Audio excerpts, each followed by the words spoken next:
I told y'all. I told y'all. I told y'all niggas. I told y'all niggas. Y'all thought I was playing, but I told y'all. I told y'all. Porn addiction is a real thing. As y'all can see, courtesy of Jada Pinkett Smith's little Red Table Talk interview, obviously porn addiction isn't to the scale of other addictions like alcohol or crystal meth or heroin, but it is an addiction nonetheless, and here's why. Me and Shorty stick together, get that revenue. Pull up on your block and run that street the avenue. Flashbacks in my head from when I'm whamming you. And keep talking, nigga, I'll show you what this hammer do. Upper echelon. Alright, so welcome back to the channel. What's good with you? Wagwan, gang, gang. My channel's all about providing you with a daily dose of edutainment. My goal is to make you laugh, brighten up your day, while also giving you knowledge and insights that you can apply to your own personal life and make it better. So definitely dab on that subscribe button, hit them folks and unlike button. I appreciate y'all. Whoa, pick it, catch it. Whoa, whoa. So Jada Pinkett Smith has been really, putting herself out there a lot on the socials, the Facebook socials. Her show is on Facebook, but I'm sure most people don't watch it exactly on Facebook. Most people will find it will share it from Facebook to YouTube or other platforms. But yo, so essentially she was talking about her porn addiction. And if you haven't seen the clip, I'll roll it real quick. 40 million people watch porn on a regular basis. 40 million people? Oh, Jesus.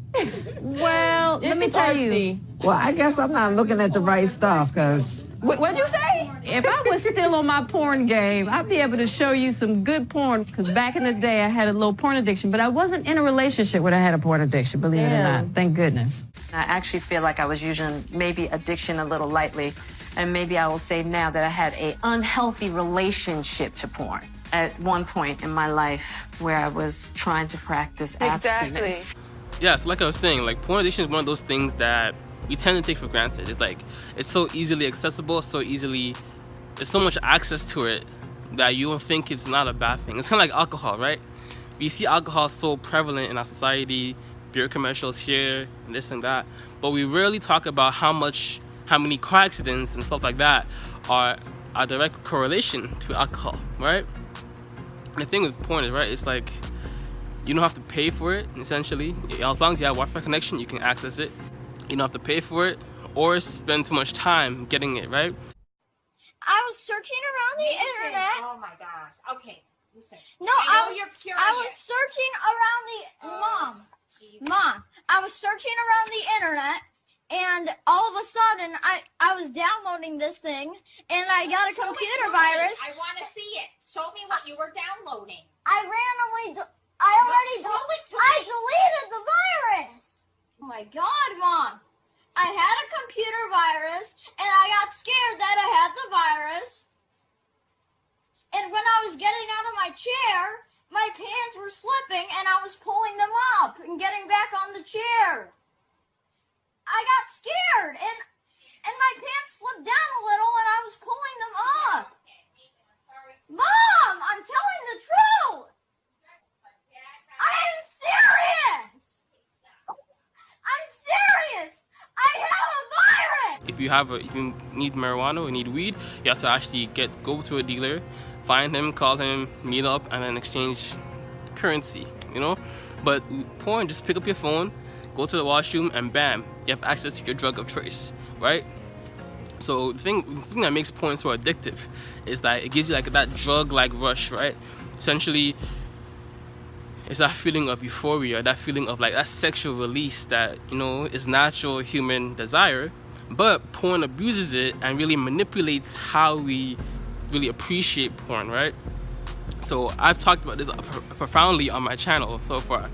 But one of the things that I realized that porn caused me to do, or to a correlation of porn, was my inability to get an erection or keep an erection for a prolonged period of time during sexual intercourse. I know I used during sex pretty much, right? So I had issues getting hard. So right, she would give me head or whatever it is, and then by the time I was trying to like put it in or whatever it is, it's like I had already, my commando had already gone this way, right? Flattened. So not only does it kind of cause that, but it also gives you a warped reality of what people are actually like, right? you really begin to see people as sexual objects for your own personal pleasure, rather than as people, guy or girl, whom you're sharing a sexual experience with. I remember days when I would just look at people and envision them naked. You know, that's kind of weird. Just envision someone naked, just like, what does she look like naked? Guys, let's get naked. I just like undress people with your eyes, and that's really like so lustful. I'm like, obviously you see a bad chick or a bad guy or a cute guy, right? You think they're attractive, but to undress people with your eyes all the time is like, bro, there's something resulting from porn that's causing you to do that or to have that perspective. So it's so easy just to deal with porn rather than dealing with people. Especially for guys, it's easier than getting rejected by a girl on a date, or to even ask them out for a date, or even get rejected for having sex, right? You go on a date, you went out, but then she still doesn't want to have sex with you, or you can't even get to the point of a date, or whatever it is, right? And it's so much easier to deal with this girl on this pornography website that's gonna say yes to you every single time.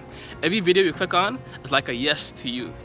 It's like a girl being receptive to your advance, right? It's like, okay, she'll make me, you know, come, or she'll make me orgasm, whatever it is. All these girls in the world are gonna reject me. Or for a woman, it's like maybe you're trying to be abstinent, but you still want that sexual release, so you go to porn so that you don't lose your abstinence, or you don't get your body count, quote unquote, too high, right? Real quick though, I personally say that no woman has a high body count. If a woman has, let's say she slept with 30 people, right? She's probably rejected more than 1,000 people in her lifetime. I'm just saying, so to me, to my personal perspective, every woman has a low body count. Like I was saying, right? Men, they don't have to deal with rejection. Women, it helps them if they're trying to be abstinent, or it also helps them when they're trying not to have a high body count, but still want that, you know, sexual pleasure of sorts. Now, quickly, if any of y'all are struggling with porn addiction, I have a whole free mini course, free mini email series that walks you through why you become addicted, how you become addicted, and the steps necessary that you need to take to quit your addiction to porn or any other substance you may be dealing with, whether that be alcohol, gambling, weed, coffee. I got you, right? So what I want you to understand is I really appreciate her, Jada, really being really open about stuff like this. It's like, porn is like one of those taboo things. I don't know why it's so taboo, given the fact that there's so much like sexual stimulation we get in the media, on Instagram especially, bro. Right? So one thing I will say for y'all who may be struggling with porn addiction is just one quick tip. I actually have a lot more tips in the email series and my mini course, but one quick tip is to really unfollow every guy or girl that makes you lust for the opposite sex, right? I used to follow people like, I don't want to say no names, but I used to follow very provocative, like sexual type of pages, and I'm like, yo, I'm not seeing these girls anytime soon. I'm not going to interact with these girls. Why am I like... 3 weeks later, many months later. So much later that the old narrator got tired of waiting and they had to hire a new... Not tricking, but like tempting myself when I can't even see these people in the first place, right? So all these girls on your timeline, guys or women, guys or girls that post very like body type of pics, like bikini, shirtless pics all the time, unfollow those people. That's one thing I would definitely say that would be helpful in terms of you not being so, because like the thing that triggers you, right, it's not always that you just all of a sudden you go to porn. There's certain triggers. You need to identify those triggers on your daily basis that makes you want to go and watch porn and indulge in pornography. Like, is it the seeing that bikini pic triggering you to go watch porn? Is it being in your room alone on the computer triggering you to watch porn late at night, right? And the thing to keep in mind, right, is like during the nighttime or after a long day is when your dopamine or when your willpower is at its lowest, because you've interacted with all these people, you've done work, and now it's easy for you to, now you just want to relax, right? And porn helps you relax, gives you that false sense of relaxation because you're giving out sexual release. So need to plan ahead of time, right? If there's a certain time and place that you typically masturbate to porn or whatever other substance you have an issue with, identify it and then plan ahead in advance for it for that time. And again, I just think it's really important that you don't belittle your addiction, right? You don't because ask yourself, like, how often do you watch porn a week? How often, if someone would drink alcohol every single day, you would think of them as having an issue or an alcohol issue. They'd be tipping the scale of an alcoholism, right? So if you're masturbating to porn every single day, it's gotten to a habit of masturbating to it every single day. Ask yourself, why are you masturbating to it every single day? I mean, like, you need a break, right? And the thing is, right, is like, once you become used to a certain level of sexual gratification from porn, you start needing higher and higher doses of it to get the same effect. I'm sure you probably experienced it before when you were initially introduced to porn. Watching one girl and one guy have sex was cool. Now you may have gotten to the point where you need to watch one girl have sex with 2 or 3 or 4 guys, or one guy have sex with 2 or 3 or 4 girls, and then at that point is when you can get really sexually aroused, and that kind of like desensitizes you to actual sex with a real person, because you're so used to internet porn, high-speed internet porn, that sex with a person or a real-life person doesn't seem as pleasurable, right? Imagine you're having sex, quote-unquote, online with all these tens and so, right? But there's a chance that the person you're dealing with may not necessarily be as hot or as attractive as that girl or guy you see online, right? Or have as big of a penis as that girl or guy you see online. And it really like distorts how you enjoy and really appreciate sex. So another quick tip I want to give y'all is, if you are, let's say, masturbating to porn 4 days a week, just try and cut it down to 3 days. Tell yourself, okay, maybe I'm masturbating to porn 4 or 5 days a week, right? But now, okay, I'll try and cut it down to 4 days.